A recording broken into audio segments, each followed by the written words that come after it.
Hello बच्चों, हम लोग एसी और ईएमआई की कुछ क्वेश्चन देखते हैं। क्वेश्चन नंबर 237 देखो। क्वेश्चन है कि भाई इलेक्ट्रिक बल्ब रेटिंग ये दिया हुआ है। इसका मतलब 100 वाट का बल्ब है, पावर उसकी 100 वाट है और 220 वोल्ट पे वो इतने पावर पे काम करता है। ठीक है, तो कह रहा है peak value of current through the bulb is, peak value of current कितनी होगी। ठीक है, तो आप ये देखो कि R is equal to v square by p कह सकता हूँ मैं। हमारे पास पावर होती है v square upon r, right. यहाँ पे हम आर एम एस वैल्यू लेते हैं तो 220 into 220 divided by power is 100। सो ये हमारे पास आ गया 484 ओम। ठीक है, और हम लोग कैलकुलेट कर सकते हैं I is equal to V not upon R, वो बोल रहा है क्योंकि हमें वो पूछ रहा है peak value of current. So v not is 220√2 divided by r is 484। So यहाँ से हमने कैलकुलेट कर लिया, इसकी वैल्यू आ गई 0.64 ampere. So maximum value of the current is 0.64 ampere. ठीक है, क्वेश्चन नंबर 238 पे आते हैं। कह रहे भाई करंट की वैल्यू इतनी है, तो ये पीक वैल्यू हो गई और ये ओमेगा हो गया। ठीक है, तो R M S value of the current and the frequency of the given alternating current R M S value कितनी हो गई। आर एम एस वैल्यू होती है peak value divide by √2। So यहाँ से √2 को हटा दो तो 100 आ गया। 100 सीधा ही आंसर आ रहा है 100।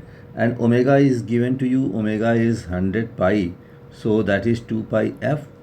तो यहाँ से आपके पास f की वैल्यू आ गई 50। So simple answer is D.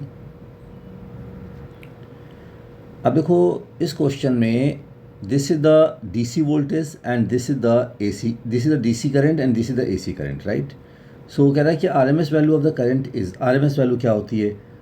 RMS value, RMS means पहले आप स्क्वायर करोगे, स्क्वायर कर दो आई का स्क्वायर तो 5√2 का whole square plus 10 cos square this part plus 5√2 into 10 cos this part, right. मैं इसे लिख नहीं रहा हूँ, अपने आप समझ जाओ आप।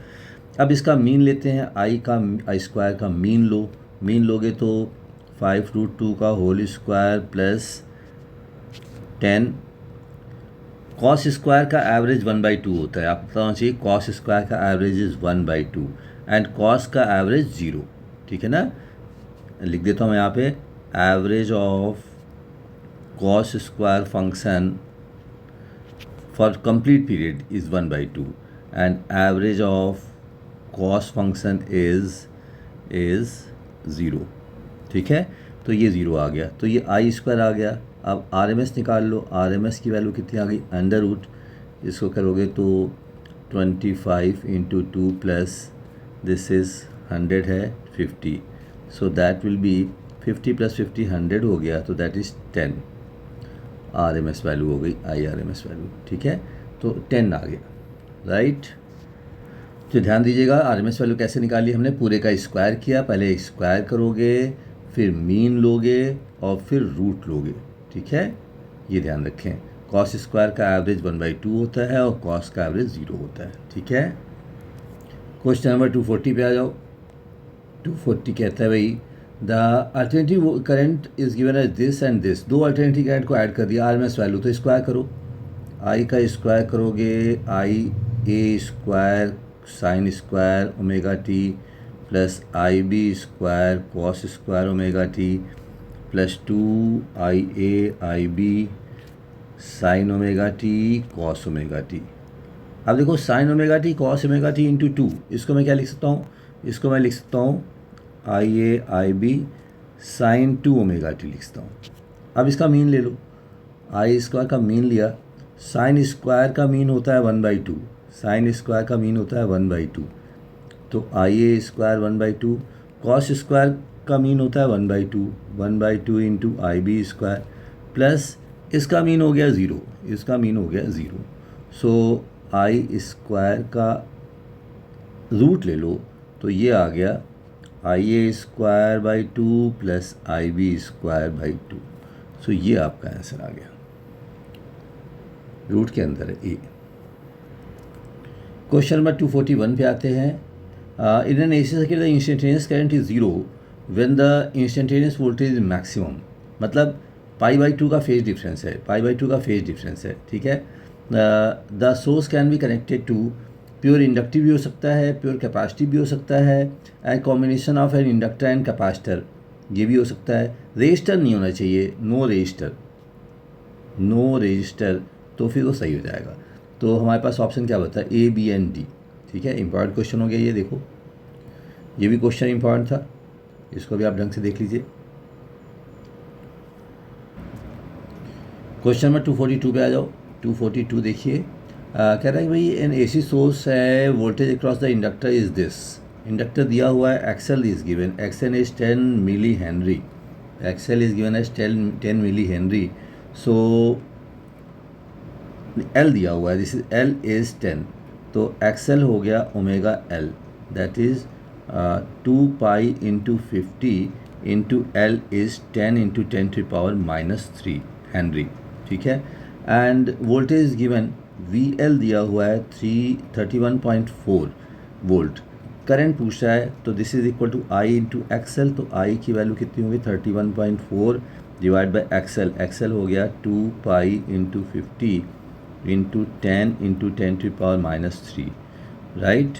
सो दिस इज 10, सही, so this is 10, so this is 1/100 into 10⁻³ so 10⁻³ 10⁻², तो ये 10 आ गया, ठीक है। so that will be B, right, B आ गया। क्वेश्चन नंबर 243 पे आते हैं। देखो बोल रहा है कि एलसीआर सर्किट है, कैपेसिटेंस सी दिया हुआ है, इंडक्टेंस सी एल दिया हुआ है, रेजिस्टेंस आर है, रेजोनेंस है, नोट करिए रेजोनेंस है। रेजोनेंस का मतलब होता है XL minus XC is equal to 0, ठीक है। तो जेड में केवल हमारे पास आर ही आएगा, R² प्लस एक्सएल माइनस एक्ससी की वैल्यू 0 हो गई, तो Z is equal to R हो गया। बोला current amplitude at the resonance will be now, आपने क्या किया, रेजिस्टेंस को हाफ कर दिया। तो पहले करंट की वैल्यू थी V/R, क्योंकि जेड में केवल आर बचा, ठीक है। सो इसको V/R/2 कर दें, तो बेसिकली आ जाएगी 2 टाइम्स V/R, राइट। तो डबल हो गया, कह सकते हैं, ठीक है। लेट अस मूव टू 244 पे आ जाओ। कह रहा है कि भाई 90 ओम का रेजिस्टेंस है, 120 वोल्ट 60 हर्ट्ज लगा रखा है, volt meter read 36 volt across the resistance, resistance के अक्रॉस 36 वोल्ट है। तो I into R is equal to 36 volt, right. And I को मैं बोल सकता हूँ V/Z, दैट इज़ 36। तो V की वैल्यू हो गई, याद रखना ये RMS वैल्यू है, V की वैल्यू हो गई 36 इंटू Z/R, राइट। तो यहाँ से हमने बेसिकली Z कैलकुलेट कर लिया, क्योंकि V तो दिया हुआ है, V is 120 into 90/36 is equal to Z आ गया। तो Z की वैल्यू आ गई, आप इसे कट कर लो, this is 6, this is 20, this is 15 and this will be 300। Z की वैल्यू आ गई। नाउ R दिया हुआ है, तो Z को हम अगर लिख दें R² plus XL², so that will be 300² minus 36² is equal to XL²। तो XL की वैल्यू हो गई √336 इंटू दिस विल बी 264, और XL को हम लिख दें omega into L, omega is 2 pi into F, omega की वैल्यू दी हुई है उन्होंने, ओमेगा की वैल्यू एफ की वैल्यू 60 दिया हुआ है, और यहाँ से एल आ गया हमारे पास, L is equal to √336 into 264 divide by 2 pi 60। अब थोड़ा कैलकुलेशन लेंदी हो गया, कैलकुलेशन आपको आराम से करना होगा, नीट में आने की थोड़ी संभावना कम है ऐसे क्वेश्चन की, बट फिर भी देख लो एक बार। मैंने इसे कैलकुलेटर से सॉल्व किया है और वैल्यू आ रही है 0.76, तो 0.76 इज दिस द आंसर। तो आप चेक कर लो कैसे किया है हमने। पहले यहाँ से हमने Z निकाल लिया, और Z निकाल करके हमने XL निकाला, XL निकाल करके L की वैल्यू कैलकुलेट कर ली, ठीक है। तो इसे आप नोट कर लें। क्वेश्चन नंबर 245 देखते हैं। 245 देखिए, ए बल्ब का मतलब आर हो गया, and a capacitor are connected in series में कनेक्ट कर दिया तो X C whole square, this is the Z आ गया। And dielectric then placed between the plates of the capacitor. आपने क्या किया कि डाइलेक्ट्रिक प्लेस कर दिया, तो सी की वैल्यू अब क्या हो गई, के टाइम सी हो गई, तो जेड की वैल्यू हो जाएगी under root R square plus 1/ओमेगा सी। सी आपका बढ़ गया, सी की वैल्यू बढ़ गई तो ये टोटल वैल्यू कम हो जाएगी, राइट।